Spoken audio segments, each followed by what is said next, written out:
So Josh, could you tell us about the Resource Center for Autism and Developmental Delays, also known as RCADD? RCADD, thank you. One tends to lose their breath when they say Resource Center for Autism and Developmental Delays.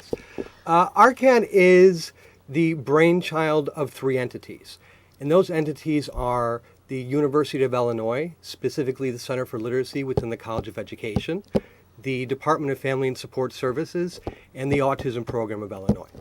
And those three entities, almost 4 years ago, got together and said, we need to establish supports specific to the Head Start community.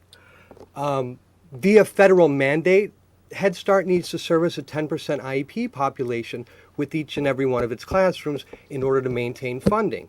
So those entities said, we need to provide the services to ensure that those goals are met. Because we saw autism spiking as it is, we saw that 10 percentile within those classrooms being recognized as having a very significant ASD population. And it is continuing to spike. It is continuing to spike, absolutely. So, could you talk about, the overall mission? What do you hope to accomplish through RCADD? Right. So the Resource Center is meant to provide free resources, free referrals, and training opportunities. So within the scope of the referrals, we will work with the family to provide very basic case management services. So often a family will come to us and they will need a speech pathologist or an occupational therapist. They're looking for an after-school program, or now the hot topic is summer camp.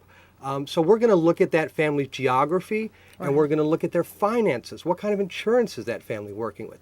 And we're going to provide them with the best referral or resource that we can possibly come up with. And those referrals and those resources are always going to be evidence-based and best practice.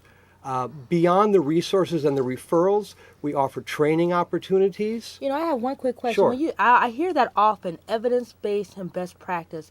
What do you mean when we're talking about evidence-based? Sure. So, like any ailment, for lack of a better word, there's a lot of snake oil salesmen out there. Gotcha. And when a parent or a family is in crises, they're rather vulnerable. Right. So they're going to look for anything that may solve their immediate and long-term problems.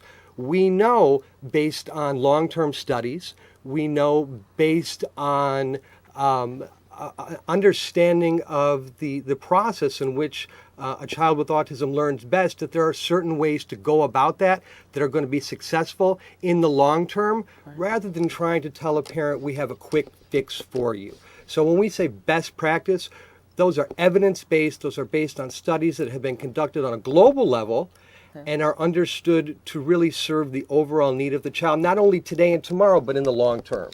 Right.